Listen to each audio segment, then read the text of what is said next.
Kedengaran suara saya ya? Oke. Masih Baik. terputus-putus. Oh iya, kedengaran suara saya moderator. Oke, sampun. Oh iya. Baik. Assalamualaikum warahmatullahi wabarakatuh. Waalaikumsalam warahmatullahi wabarakatuh. Bismillah, alhamdulillah, wassalatu wassalamu ala rasulillah wa ala alihi wa sahbihi wa man wala, amma ba'd. Yang kami hormati Bapak Iyad PhD tadi sudah menyampaikan sambutan, kemudian Ibu Dr. Hasyah Lili tadi sudah menyampaikan materi dengan luar biasa, kira terkait dengan narasi nasionalis dalam Al-Quran, pada Ustaz Faisal dan dari hormati Sofi, sebagai kita pembicara suaranya belum begitu jelas ya. komplementer saja, tidak memberikan. Volumenya Ustadz diperbesar. Ustadz Sofi. Iya, halo. Tidak jelas suaranya ya? Enggak. Iya, suaranya Mungkin lebih besar saja ini Ustaz. Iya. Sebentar.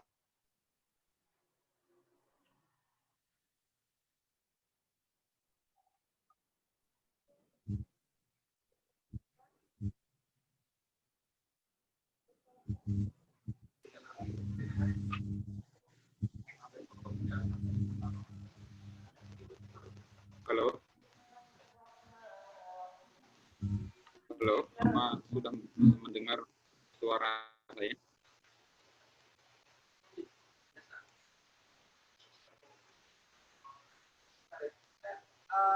Apa sudah bisa mendengar suara saya?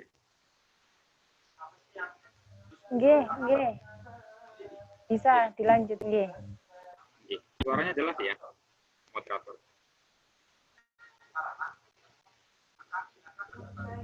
Iya. Baik. Jadi begini, apa namanya? Sebetulnya buku kontroversi dalil-dalil khilafah ini, mohon maaf kalau misalkan suaranya agak berisik karena memang posisi saya di luar dan banyak orang di sini ya. Jadi mudah-mudahan suara saya masih bisa terdengar di ini.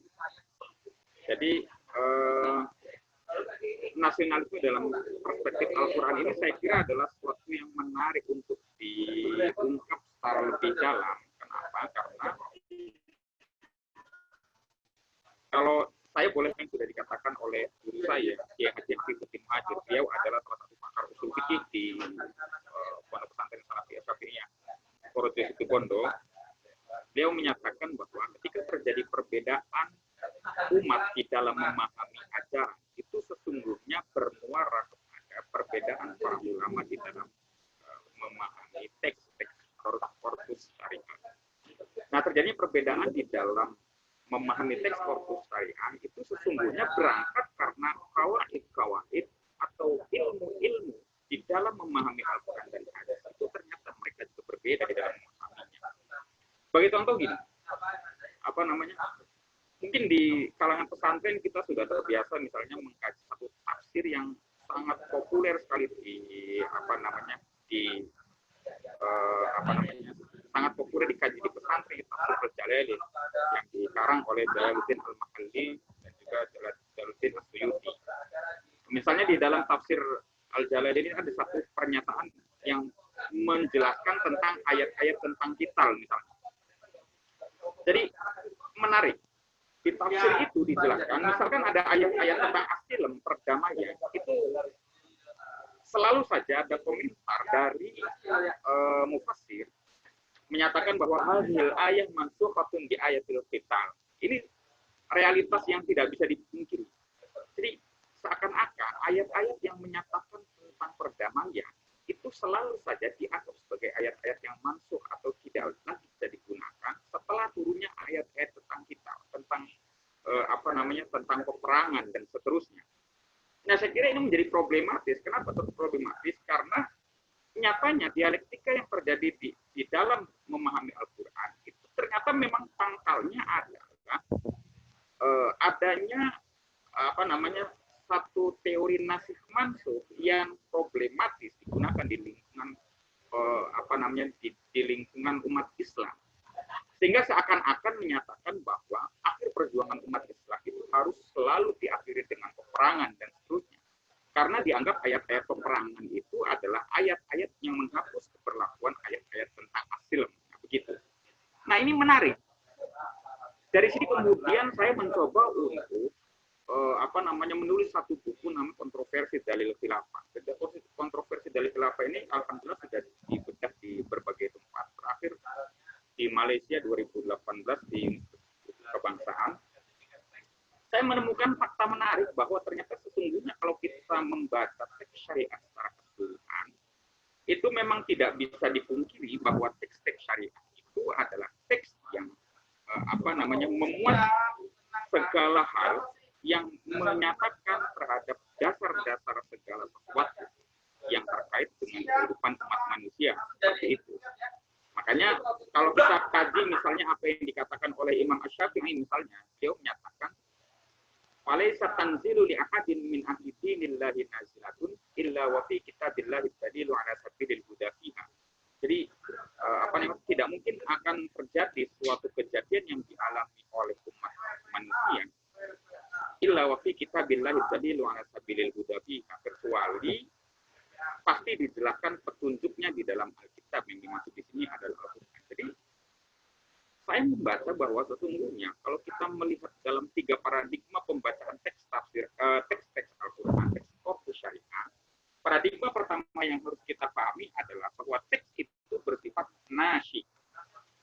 Atau di dalam konteks usul fikih itu biasa Imam Ghazali menyebutnya dengan terminologi musmir al-hukum. Jadi sesuatu yang melahirkan hukum, ini tidak bisa dipungkiri bahwa kalau kita berbicara apakah kemudian khilafah ada di dalam Al-Quran, saya tegas menyatakan ya, khilafah ada di dalam Al-Quran sebagai sebuah konsep kepemimpinan. Karena kita tahu misalnya Abdul Wahab Khalaf di dalam ilmu usul fikih dia menyatakan bahwa memang karakteristik ayat-ayat yang ada di dalam Al-Quran kita tidak bisa pungkiri, salah satunya adalah ayat-ayat yang berkenaan dengan persoalan ketatanegaraan atau al-ahkam ad-dauliyah. Misalkan seperti itu. Itu tidak bisa dipungkiri, memang ada sebagai sebuah konsep yang lahir dari Al-Quran. Khilafah itu adalah sebagai satu konsep yang lahir dari Al-Quran. Munsyi'un lil hukum. Seperti itu. Kalau menggunakan perspektif usul fikih yang selama ini kita kaji. Ini mungkin saya agak sedikit berbelok dari narasi slide yang sudah saya sampaikan soal tentang ini. Jadi tadi pembacaan soal khilafah di dalam Al-Quran. Nanti kita akan lari ke tema tentang nasionalisme dan bagaimana menyikapi ayat-ayat yang berbicara tentang konsep khilafah di dalam Al-Quran. Nah, terkait dengan persoalan nasionalisme ini memang ada satu teori menarik yang pernah ditulis oleh Ibnu Khaldun. Beliau itu mengatakan bahwa ada satu teori yang sesungguhnya menjadi basis bagi teori berdirinya negara. Kalau kita kaji misalnya, beliau menyatakan di dalam kitab Muqaddimah yang ditulis oleh Ibnu Khaldun, beliau menyatakan teori itu dengan teori asobiyah.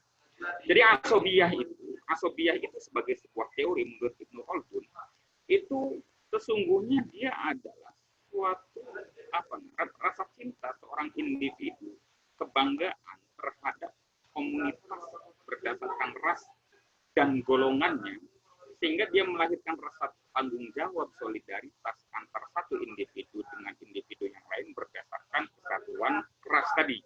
Begitu tentang teori asobiyah Ibnu Khaldun. Nah, kenapa asobiyah ini menjadi penting? Karena asobiyah ini menurut Ibnu Khaldun dalam tahap progresivitasnya dia menjadi satu basis berdirinya suatu negara. Kalau kita baca misalnya teorinya Rizal Malarang di dalam buku Dari Langit, kalau kita kembali kepada teori terbentuknya negara, itu kan di dalam teori-teori ketatanegaraan ada 2 teori yang menyebutkan tentang asas atau penyebab terbentuknya suatu negara. Ada yang disebut dengan teori konflik. Teori konflik itu diperkenalkan oleh Ibnu Khaldun.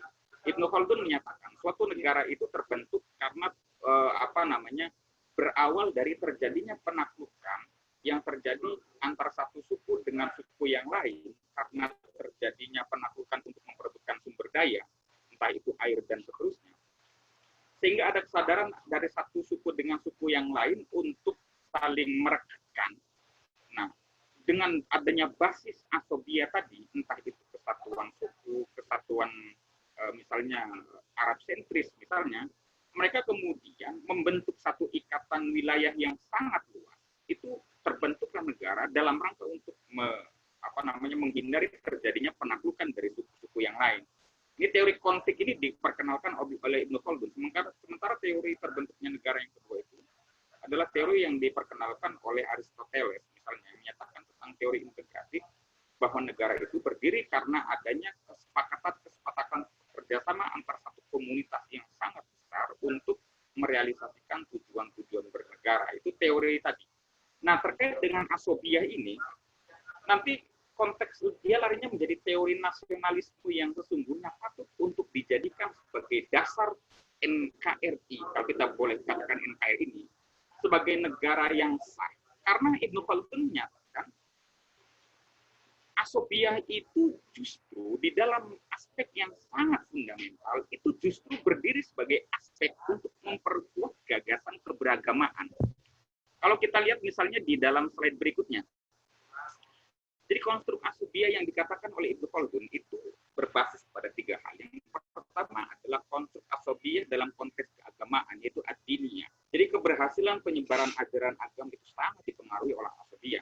Misalnya beliau menyatakan suatu hadis yang menyatakan bahwa tidaklah Allah itu mengutus seorang nabi kecuali dia itu pasti akan didukung oleh solidaritas dan fanatisme kesatuan dari kaumnya, begitu.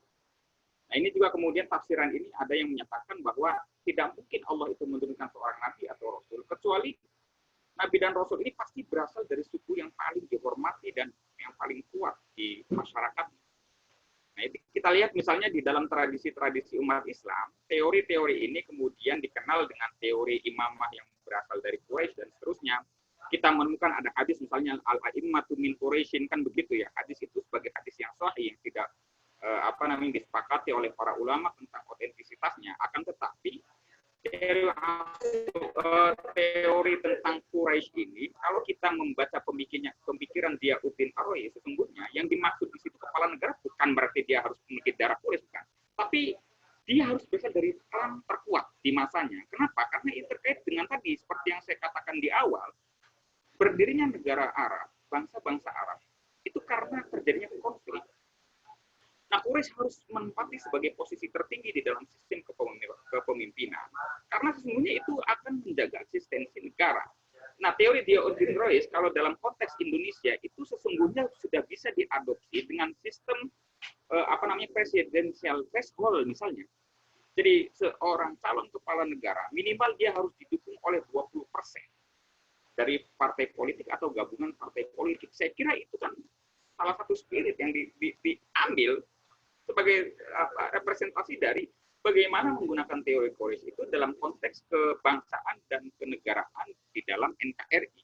Jadi itu saya kira menarik. Kemudian yang kedua adalah tentang istimaiyah dan daulah. Jadi kalau kita berbicara nasionalisme, kalau ada misalkan klaim-klaim yang menyatakan bahwa nasionalisme itu adalah sesuatu yang ditentang di dalam Islam sendiri, saya kira mungkin itu persoalannya karena dia tidak membaca teks secara utuh. Dia hanya melihat bahwa nasionalisme itu dianggap sebagai satu fanatisme yang sehingga karenanya dia melepaskan sikap-sikap sikap-sikap fanatisme kesukuan ini yang kemudian berdampak kepada permusuhan antara satu sama lain. Tentu dalam konteks ini nasionalisme yang demikian juga dilarang karena kalau kita kaji misalnya teori-teori di dalam ulumul Quran misalnya ada teori yang dikenal dengan teori interkoneksitas teks gitu. Atau di dalam istilah lain Al-Qur'an fasrufatun. Jadi teks itu tidak bisa ditafsirkan sebagai teks yang berdiri sendiri. Dia membutuhkan korelasi dengan ayat yang lain agar dia bisa dipahami secara utuh. Begitu ya. Jadi nasionalisme sebagai sebuah ide tentu tidak bisa ditolak karena dia ditarik dalam Al-Quran. Meskipun memang nanti ada beberapa pemikir Muslim kontemporer, misalnya Rosid Rito di dalam tafsirnya, beliau mengkritik nasionalisme itu. Dia mengatakan bahwa nasionalisme yang lahir dari konteks fanatisme kesukuan bangsa Quraisy, begitu. Jadi dia contohkan Quraisy.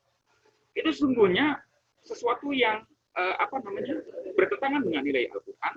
Kenapa? Karena kalau kita membaca karakteristik ayat-ayat Al-Quran yang berbicara tentang adanya kelompok-kelompok yang menentang Islam, itu justru mereka Waktu kurang 3 menit, Bapak. Ya, baik. Sedikit lagi ya tentang tadi bahwa tentang yang dikatakan oleh Rosyid Ridho itu memang konteksnya adalah sesuatu yang kurang tepat untuk mengkritik nasionalisme dalam konteks. Di dalam penutup ini saya akan menyatakan sedikit tentang mengapa sih kok kita harus menghargai NKRI, Undang-Undang Dasar NRI 1945. Kita harus tahu bagaimana ulama-ulama di seluruh dunia mengapresiasi NKRI, itu mengapresiasi undang-undang. Menurut salah satu ulama misalnya Dr. Wahbah Az-Zuhaili, penulis kitab Al-Fiqhul Islami wa Adillahu, dia menyatakan bahwa Indonesia dengan NKRI, dengan undang-undang dasar itu jauh lebih progresif dibandingkan konstitusi yang ada di seluruh negara Arab manapun, gitu ya. Kenapa kok bisa mengatakan seperti itu? Karena menurut Syekh Wahbah Az-Zuhaili, Indonesia berani dengan mengenalkan satu gagasan progresif tentang kebinekaan, tentang keberagaman untuk menjadi dasar legislasi yang ada di Indonesia, sehingga Anda bayangkan ada berapa ratus suku yang ada di Indonesia, ada berapa agama, namun tidak terjadi konflik internal yang cukup fundamental di Indonesia dibandingkan orang Arab sendiri yang mereka menjadikan Islam sebagai satu-satunya agama resmi dan menjadikan Al-Quran sebagai sumber konstitusi di negaranya, tapi mereka justru terpecah, padahal sukunya hanya suku Arab. Jadi undang-undang NRI ini harus diapresiasi dan jauh lebih progresif.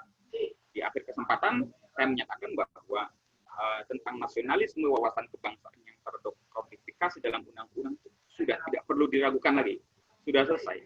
Paham-paham yang menyatakan bahwa NKRI itu adalah paham tauhid dan seterusnya, bentuk negara kafir, itu saya kira adalah satu bualan-bualan yang sesungguhnya mereka tidak memahami substansi Al-Quran seperti apa. Mungkin itu saja yang bisa saya sampaikan dalam konteks yang pertama ini. Nanti akan saya serahkan kembali kepada moderator. Nanti kita bisa tanya jawab dalam sesi selanjutnya. Assalamualaikum warahmatullahi wabarakatuh. Waalaikumsalam warahmatullahi wabarakatuh. Syukran jazakumullah.